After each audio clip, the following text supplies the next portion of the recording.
Bismillahirrahmanirrahim. Assalamualaikum warahmatullahi wabarakatuh.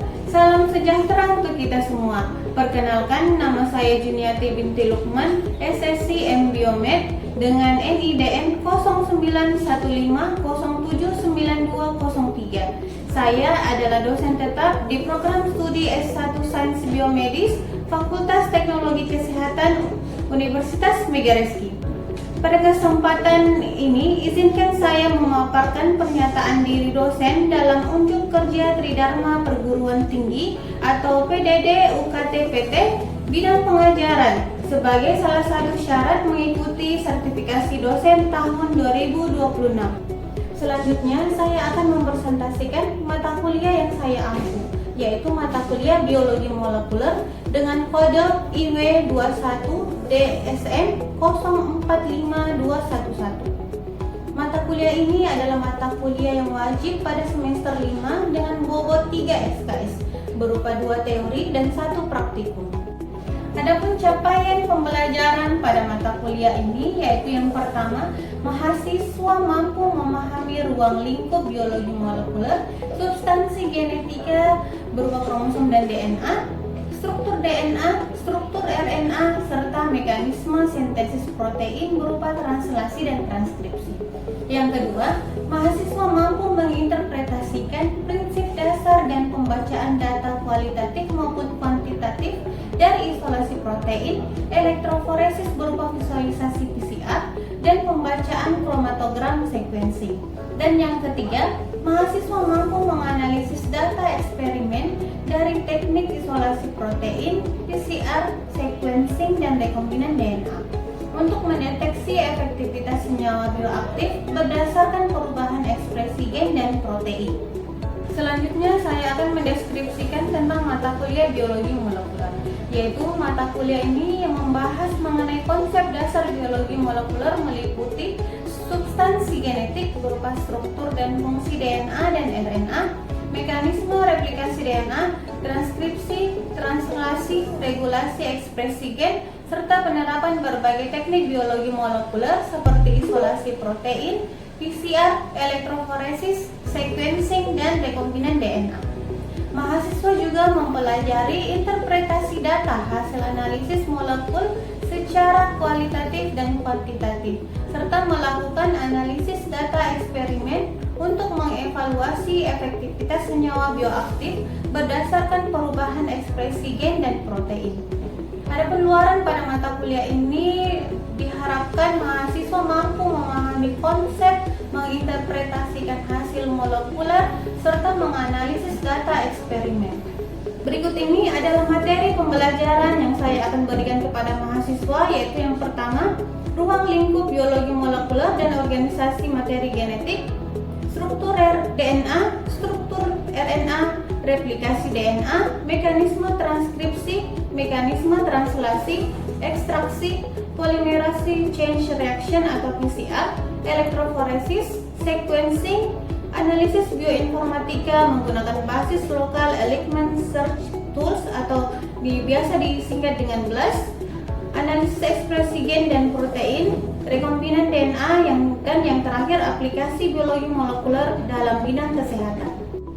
Selanjutnya, untuk teknik pembelajaran yang digunakan adalah DIA atau Delivery Interaction Assessment, yaitu pendekatan yang menggabungkan 3 elemen penting dalam proses pembelajaran untuk meningkatkan efektivitas dan keterlibatan mahasiswa.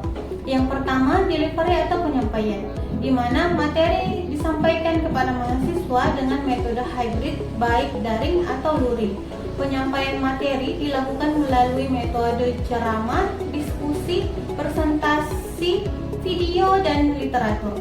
Materi bahan ajar dalam bentuk PPT, PDF, ataupun referensi dari literatur yang mana Seluruh materi ini dapat diakses mahasiswa melalui platform LMS berupa Edlink sebelum proses perkuliahan berlangsung. Untuk mendukung kegiatan pembelajaran di kelas, saya menggunakan berbagai literatur seperti yang Anda dapat lihat sebelah saya, dan sebagai referensi penunjang dapat berupa jurnal yang dimana jurnal tersebut berasal dari jurnal penelitian saya sendiri yang termasuk dalam jurnal nasional terakreditasi, serta jurnal nasional, jurnal internasional, artikel, maupun majalah yang berhubungan dengan biologi molekuler.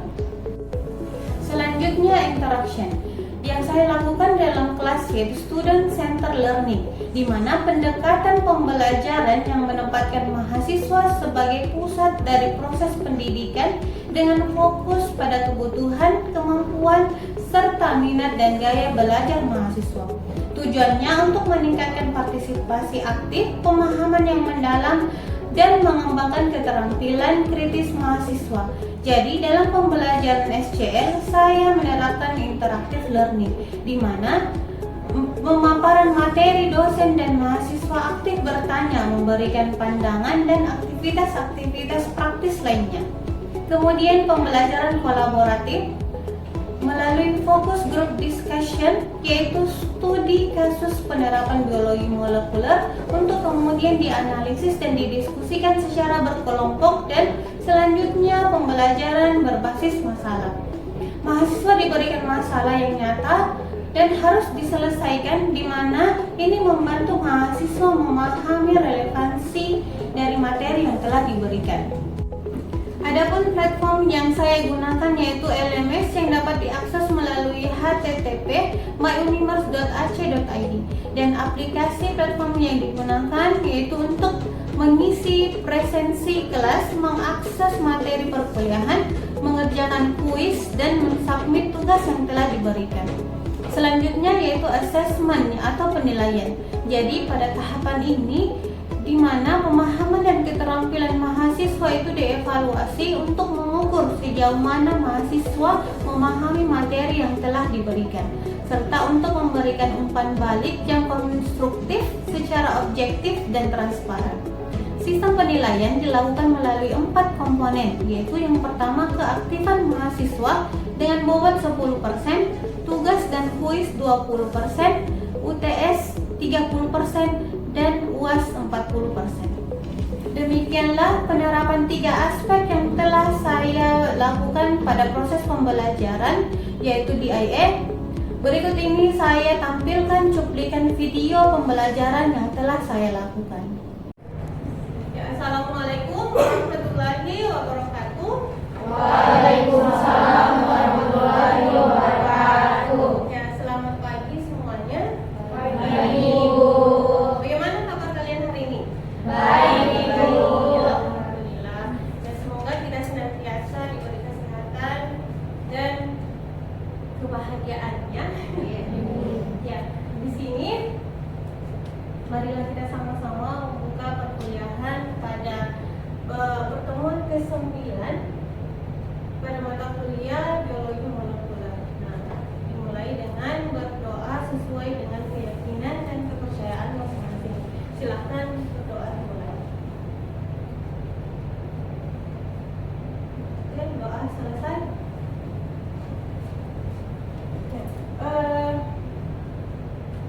Pada pertemuan ini silahkan kalian scan barcode terlebih dahulu untuk mengisi presensi pada pertemuan ini.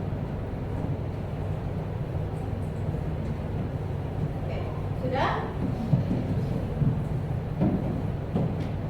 Nah, sebelum kita memulai memasuki materi mengenai PCR pada pertemuan ini, saya ingin mengulang kembali atau mereminder kembali ingatan kalian mengenai materi-materi yang sudah kita pelajari pada minggu-minggu sebelumnya. Oke, saya mau tanya terlebih dahulu, apa yang dimaksud dengan DNA? Silahkan, Ina. DNA adalah molekul yang membawa informasi genetik atau biasa disebut dengan gen. Betul apa yang disampaikan oleh teman kita, bahwa DNA itu adalah apa?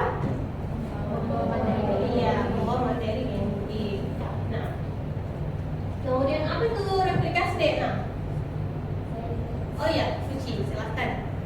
Jadi replikasi DNA itu adalah proses penggandaan atau penyalinan DNA sehingga terbentuk molekul DNA yang identik, Ibu. Ya betul, replikasi DNA adalah penggandaan untai ganda DNA yang terjadi di dalam sel sebelum terjadi pembelahan. Ya. Nah, di sini kita mulai masuk ke materi PCR. Pasti kalian sudah tidak asing mengenai istilah PCR, kah? Istilah PCR ini sudah kalian dengar pasti pada saat COVID kemarin. Kemudian kalian juga sudah pasti melihat secara langsung alat dari PCR tersebut di laboratorium kesehatan kemarin yang kalian melakukan kunjungan. Iya. Kalau gitu apa yang dimaksud dengan PCR? Saya Ibu. Silahkan Fatia. Jadi PCR itu atau polymerase chain reaction adalah alat laboratorium yang digunakan untuk menggandakan atau mengamplifikasi segmen DNA sehingga yang DNA awal yang jumlahnya sedikit dia dapat menjadi jutaan atau miliaran dalam waktu beberapa jam. Oke, ya betul apa yang disampaikan oleh temannya. Nah, secara tidak langsung PCR itu adalah mesin fotokopi molekuler. Nah, jadi sampel yang sedikit ini kita bisa melakukan pengkopian atau persalinan berulang-ulang kali. Oke? Nah, sebelum kita memasuki materi lebih lanjut, kalian harus mengetahui learning outcome yang dibebankan pada kalian, yaitu mahasiswa pada subjek MK3, mahasiswa mampu menjelaskan prinsip dasar PCR, jenis-jenis PCR dan pengaplikasiannya. Nah, adapun referensi yang saya gunakan seperti yang kalian lihat di atas, kalian juga bisa mencari referensi yang berhubungan dengan PCR tentunya, ya, baik itu dari jurnal maupun dari artikel yang kalian temukan.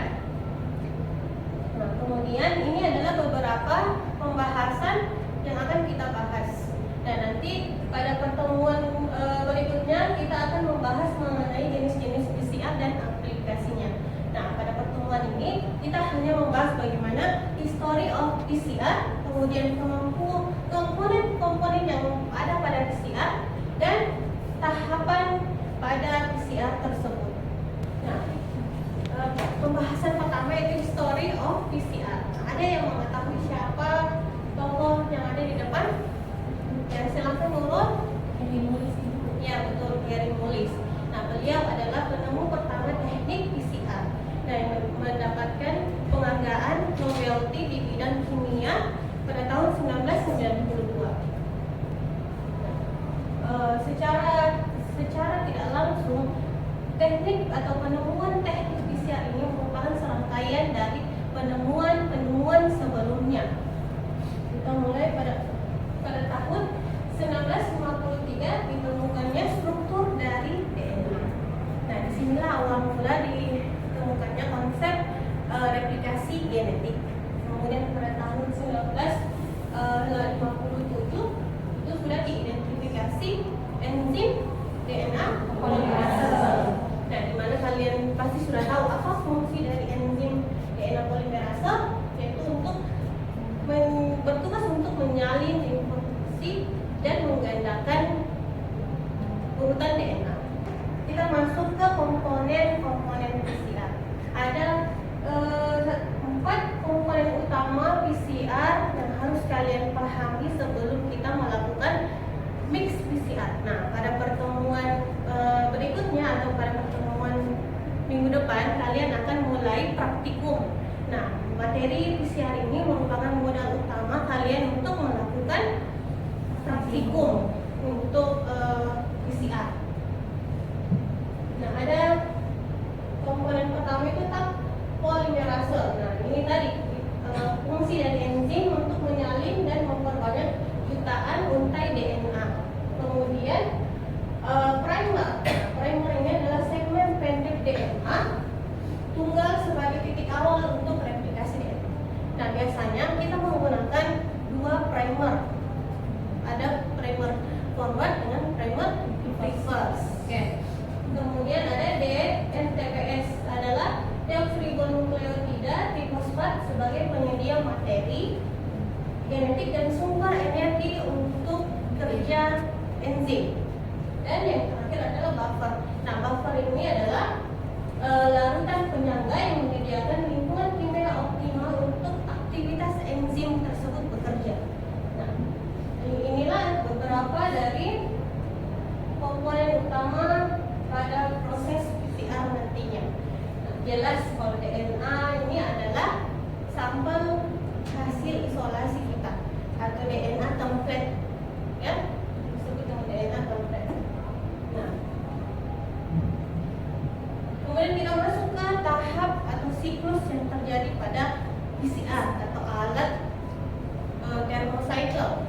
Ya, yang pertama itu ada denaturasi. Nah, denaturasi ini adalah pemisahan atau apa namanya, dikonvert dari yang tadinya double strain menjadi single strain, ya. Nah, dengan menggunakan suhu yang tinggi, biasa 95 derajat Celcius, sehingga yang tadinya double menjadi single dan dia terpisah. Kemudian ada annealing. Nah, annealing ini adalah proses penempelan primer pada template DNA. Nah, biasanya suhunya itu mencapai sekitar 37 sampai 35 derajat Celcius. Nah, tergantung dari TM atau temperatur melting dari primer yang kita gunakan.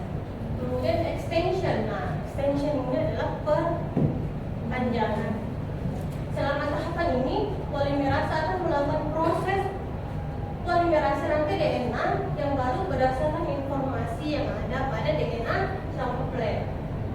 Nah, setelah terjadi polimerisasi, rantai DNA yang baru akan membentuk jembatan hidrogen dengan cetakan DNA tersebut. Oke, bisa dipahami ini? Bisa, Ibu. Oke. Kemudian kita lanjut. Nah, ini adalah gambaran atau ilustrasi yang terjadi pada alat PCR-nya. Itu di mana pada tahap pertama tadi ada denaturasi, di mana tadi pemisahan atau pemecahan dari double strain menjadi single strain. Kemudian pada tahap kedua, nah pada denaturasi ini terjadi 1 menit pada alat PCR-nya. Kemudian kita masuk ke step kedua atau tahap kedua, yaitu annealing. Nah, itu tadi annealing adalah apa tadi? Penempelan, ya, penempelan primer ke DNA template. Nah, ini juga tergantung dari primer yang akan kita gunakan apa. Kemudian setelah sekitaran 1 menit, nah akan terjadi perubahan suhu lagi yang menandakan bahwa tahap berikutnya masuk ke tahap berikutnya, yaitu tahap extension. Nah, di mana terjadi perpanjangan pada polimerase DNA rantai DNA tersebut, kan? Kemudian semua dan 3 siklus dari 3 tahapan itu terjadi sebanyak 20 sampai 40 siklus. Bisa dipahami? Oke. Kemudian, nah ini adalah fase amplifikasi. Amplifikasi pada saat PCR. Ada yang terdiri atas 3 tahapan. Ada fase extension, fase eksponensial, kemudian fase linear, dan fase plateau. Nah, pada PCR konvensional kita hanya menggunakan fase linear dan plateau. Yang ini untuk melihat semi kuantitatif. Sedangkan kalau eksponensial itu dia pada metode real time PCR. Nah, biasanya pada real time PCR. Nah, di situ kita bisa melihat kualitas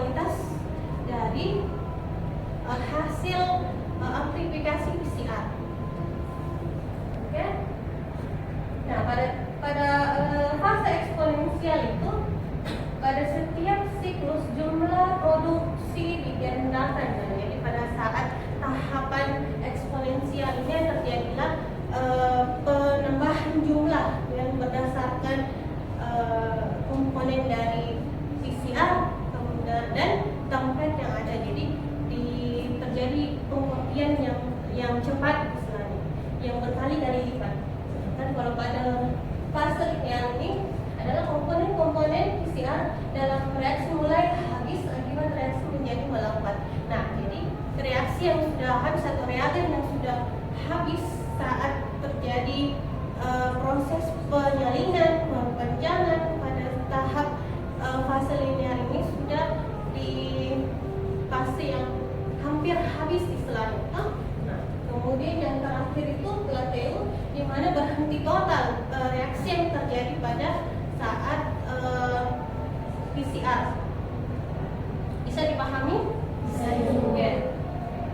Kita masuk di tahapan analisis produk PCR. Nah, di mana komponen-komponen yang sudah kita mix tadi itu kita masukkan ke dalam alat PCR. Apa nama alat PCR tadi? Thermocycle. Iya, thermocycle. Nah, setelah di alat PCR ini terjadi dari siklus pengulangan yang terdapat 3 tahapan itu. Kemudian setelah selesai terjadi siklus tersebut, nah dihasilkanlah produk PCR. Nah, produk PCR ini nantilah akan kita analisa atau akan kita lihat di dalam gel agarose. Nah, gel agarose ini dihasilkan dari elektroforesis. Nah, elektroforesis itu adalah proses pemindahan atau pemisahan molekul-molekul pada sampel. Nah, berdasarkan medan listriknya. Jadi, ketika kan DNA ini bermuatan negatif nih. Nah, dia ketika dialiri listrik dia akan menuju ke kutub, ya, ke kutub positif. Jadi setelah itu akan terlihat pita-pita pada gel agarose. Bisa dipahami? Bisa. Oke. Nah, ini adalah faktor penentu keberhasilan PCR. Nah, di mana yang pertama itu adalah larutan stok DNTP sebaiknya dinetralkan terlebih dahulu. Nah, jadi kita tidak bisa asal langsung pakai. Kita harus mengetahui dulu berapa pH larutan atau bahan yang kita gunakan. Karena itu juga akan mempengaruhi pada proses PCR-nya. Kemudian konsentrasi optimal primer yang digunakan dalam reaksi berkisar antara 0,1 sampai 0,5 mikromol. Nah, ini kalau dianggap lebih dari ini bisa membuat dia dimer, menghasilkan dimer atau banyak hasil buangan yang tidak diperlukan yang akan terlihat pada agarose nanti. Nah, makanya itu harus kita pastikan bahwa dia dalam ukuran 0,1 sampai 0,5. Jadi tidak boleh lebih istilahnya toh. Makanya itu kita harus menggunakan ada istilahnya master mix. Nah, master mix ini semua komponen dicampur terlebih dahulu, kemudian dibagi per tubnya sehingga tidak ada yang lebih dan tidak ada yang kurang. Oke. Nah, kemudian DNA tablet harus murni, jelas toh. Ketika terjadi kontaminasi pada saat ekstraksi, nah akan terjadi bisa tidak terlihat pita DNA-nya atau bahkan bisa merusak proses PCR-nya. Kemudian komposisi larutan buffer yang sesuai. Ini tadi kita harus sesuai dengan takaran, tidak boleh lebih, tidak boleh kurang. Nah, kemudian siklus dan reaksinya. Nah, ini itu tadi berkisar sekitar 20 sampai 40 siklus. Jadi ketika lebih dari itu biasa dianggap itu tadi terlalu banyak dimernya atau bisa jadi tidak terlihat pita DNA. Kemudian enzim yang digunakan. Nah, ini enzim ada beberapa. Ketika kita melakukan praktikum nantinya atau kalian melakukan penelitian, harus kalian tahu enzim apa yang kita gunakan. Ketika kita menggunakan merek A, nah jelas akan komposisinya berbeda dengan merek yang B. Nah, jadi ketika kita menggunakan enzim, kita harus mengetahui dulu komposisinya berapa yang digunakan. Oke? Nah, kemudian yang terakhir itu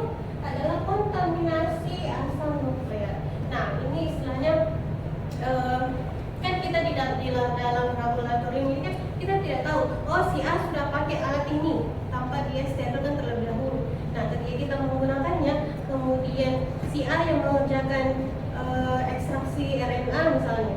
Nah, dan kita menggunakan ekstraksi DNA. Nah, secara tidak disadari kita menggunakan alat yang dipakai oleh si B ini. Nah, secara tidak langsung ada terjadi kontaminasi silang misalnya dalam laboratorium. Ya, ada yang mau ditanyakan? Yang silakan ya. Dan bertanya Ibu, tadi sempat Ibu membahas tentang primer. Jadi yang mau saya tanyakan di sini, primer apa yang digunakan untuk mendeteksi bakteri? Primer apa yang digunakan untuk mengidentifikasi bakteri? Nah, biasa kita menggunakan primer yang 16 RNA. Nah, untuk mendeteksi atau mengidentifikasi bakteri. Biasa menggunakan 27 forward dengan 1492 reverse. Nah, itu yang biasa digunakan untuk melihat atau mendeteksi pada bakteri secara umum. Ada juga beberapa primer yang lain. Jadi tergantung dari fungsi atau panjang dari DNA yang akan kita inginkan. Bisa dipahami? Ada lagi yang mau ditanyakan? Oke, adapun tugas yang akan kalian kerjakan itu ada di Edlink. Nah, jadi silahkan buka Edlink masing-masing. Dari situ ada format tugas yang telah saya susun. Nah, kalian saya beri waktu 1 minggu. Nah, setelah kalian selesai melakukan tugas tersebut, kembali diupload di Edlink, ya. Nah, pada pertemuan berikutnya atau minggu depan kita akan mempelajari lagi jenis-jenis PCR dan aplikasi. Oke? Baik. Ya, kesimpulan. Nah, kesimpulan silahkan dulu saya mau dengar suaranya Tina. Baca Tina, silahkan apa kesimpulannya pada materi kali ini? Formulasi sains adaptif PCR adalah teknik laboratorium esensial dalam biologi molekuler untuk menyatakan atau amplifikasi sekuen DNA atau RNA spesifik secara vitro hingga jutaan kali lipat. Metode ini memungkinkan deteksi dan analisis materi genetika yang sangat